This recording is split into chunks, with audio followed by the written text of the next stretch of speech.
ఎన్నికల ఫలితాలు అవి కేవలం అంకెలు కాదండి. వాటి వెనక ఒక కథ ఉంటుంది. ప్రజల ఆశలు, వాళ్ల నిరాశలు, వాళ్ల ఆకాంక్షల కథ. ఈరోజు మనం తెలంగాణలోని నాగార్జునసాగర్ నియోజకవర్గం లోతుల్లోకి వెళ్దాం. అక్కడి ఓటర్లిచ్చిన తీర్పు వెనుక ఉన్న అసలు కారణాలేంది, ఆ తీర్పు మనకు పాలన గురించి ఏం నేర్పుతోంది అనే విషయాలను అర్థం చేసుకునే ప్రయత్నం చేద్దాం. చూడండి, ఏ విశ్లేషణకైనా పునాది క్షేత్రస్థాయి వాస్తవాలను అర్థం చేసుకోవడమే. రాజకీయాలు గాల్లోంచి పుట్టవు, అవి ప్రజల జీవితాలతో, వాళ్లు నడిచే నేలతో ముడిపడి ఉంటాయి. నాగార్జునసాగర్ నల్గొండ జిల్లాలో ఉంది. ఈ ప్రాంతపు నేల స్వభావం, ఇక్కడి నీటిపారుదల, ఇక్కడి సామాజిక ఆర్థిక నిర్మాణమే ఇక్కడి రాజకీయాలను శాసిస్తుంది. ఈ సంఖ్యను ఒక్కసారి చూడండి, 94%. ఇది కేవలం ఒక అంకె కాదు, ఇది నాగార్జునసాగర్ ఆత్మ. ఇక్కడ ఏ రాజకీయ సంభాషణైనా వ్యవసాయంతోనే మొదలవ్వాలి, రైతుల సమస్యలతోనే ముగియాలి. వాళ్ల జీవితాలను పట్టించుకొని ఏ వ్యూహమైనా అది గాలిలో మేడలు కట్టడమే అవుతుంది. సరే, మన ఈ కథను ఒక పద్ధతి ప్రకారం దశల వారీగా విడమర్చి చూద్దాం. ముందుగా అక్కడి ప్రజల నిజమైన పరిస్థితులేంటో చూద్దాం. ఆ తర్వాత వాళ్ళిచ్చిన తీర్పును అర్థం చేసుకుని ఆ తీర్పు వెనుకున్న బలమైన కారణాలను వెతుకుదాం. చివరగా ఈ మొత్తం విశ్లేషణ నుంచి భవిష్యత్ పాలనకు ఒక సరైన మార్గాన్ని ఎలా నిర్మించుకోవచ్చో చర్చిద్దాం. మరి ఇంతకీ ఆ నేల స్వభావమేంటి? నాగార్జునసాగర్ ప్రజల రోజువారీ జీవితాన్ని, వాళ్ల బతుకు తెరువును నడిపించే అంశాలేవి కాస్త లోతుగా చూద్దాం పదండి. చూడండి, ఇక్కడి సమాజంలో ఎంత వైవిధ్యం ఉందో. దాదాపు 18% దళితులు, మరో 18% గిరిజనులు, ఓటర్లలో సగానికి పైగా మహిళలే. ఈ సంఖ్యలు మనకు ఏం చెబుతున్నాయి? ప్రతి ఒక్కరి గొంతుకకు ఇక్కడ విలువుంది.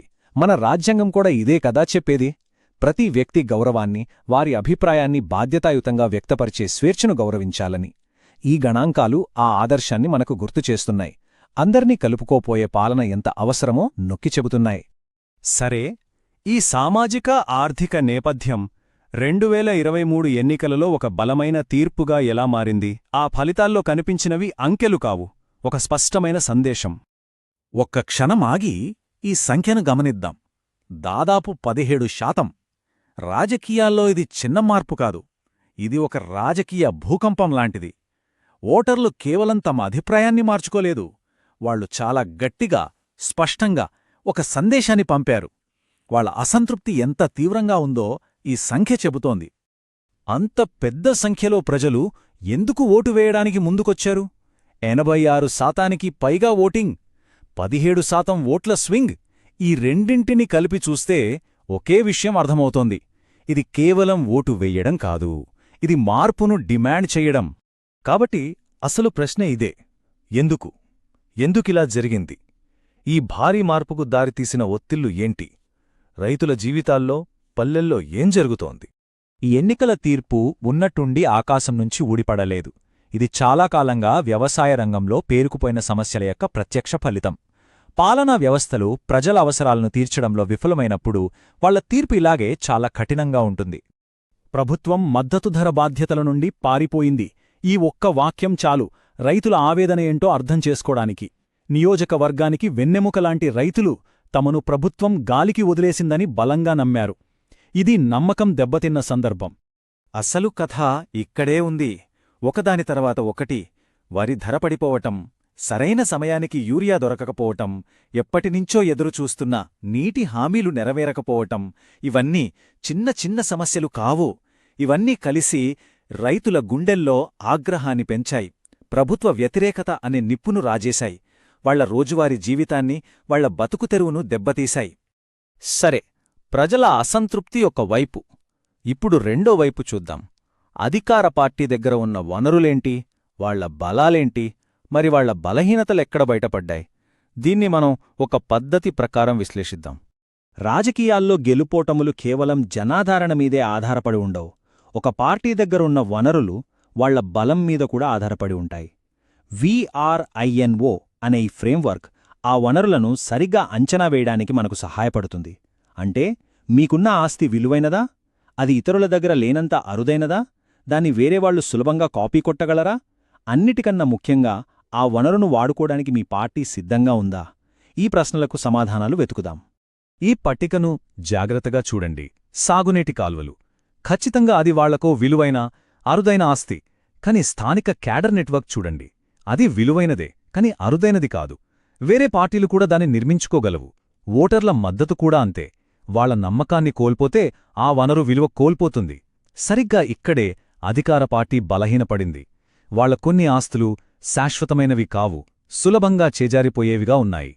సమస్యలను విశ్లేషించడం చాలా ముఖ్యం. కాని అంతకంటే ముఖ్యమైనది పరిష్కారాలను చూపించడం.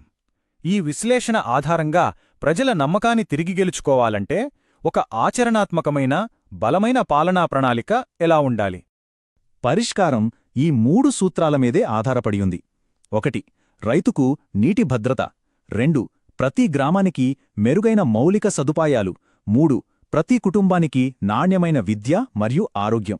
ఈ 3 అంశాలు రైతుల ఆవేదనకు, గ్రామీణ ప్రజల ఆకాంక్షలకు ప్రత్యక్ష సమాధానాలు. మొదటిదే అత్యంత కీలకమైనది: నీరు. Nagarjuna Sagar assured water grid. ఇది కేవలం ఒక ప్రాజెక్ట్ పేరు కాదు. ప్రతి పొలానికి నమ్మకమైన నీటి సరఫరా అందిస్తామనేది ఒక బలమైన వాగ్దానం. ఇది రైతుల గుండెల్లో ఉన్న అతిపెద్ద సమస్యకు సూటి అయిన పరిష్కారం. రెండవది గ్రామాల అభివృద్ధి. మండల్ మా కుటుంబం అంటే ప్రతి గ్రామానికి అన్ని కాలాల్లో పనిచేసే రోడ్లు, 24 గంటల విద్యుత్ వంటి సౌకర్యాలు. అభివృద్ధి అంటే ఏంటో ప్రజలు తమ కళ్లతో చూసేలా చేయడం. వాళ్ల రోజువారీ జీవితంలో నిజమైన మార్పును తీసుకురావడం. ఇక మూడవది ప్రజలపై పెట్టుబడి. ఆరోగ్యం అండ్ విద్యా మిషన్ ద్వారా ప్రతి మండలంలో ఆధునిక ఆస్పత్రులు, మంచి పాఠశాలలు ఏర్పాటు చేయడం. ఇది మన భవిష్యత్తరాల కోసం చేసే పెట్టుబడి. ముఖ్యంగా మహిళల, యువత సాధికారతకు ఇది ఒక బలమైన పునాది వేస్తుంది. చివరగా మనమందరం గుర్తుంచుకోవాల్సిన ఒక కీలకమైన విషయం ఉంది. ఓటర్ల నమ్మకం అనేది ఎన్నికల ముందు ఇచ్చే హామీలతో రాదు. అది ప్రతిరోజూ వారి జీవితాలను మెరుగుపరిచే చేతల ద్వారా, నిలకడైన పాలన ద్వారా మాత్రమే సంపాదించుకోగలం.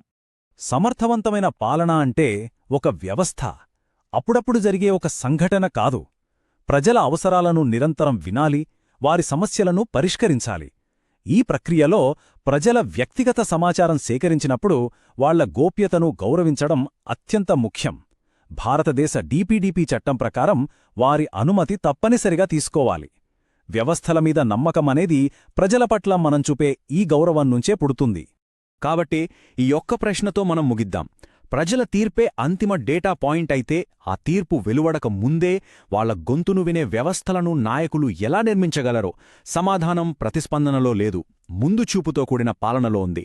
If you want to become a people-centric leader and uplift your constituency, get in touch with blueprintstrategies.ai at mgr@blueprintstrategies.ai or call 08042041602. Purpose beyond politics.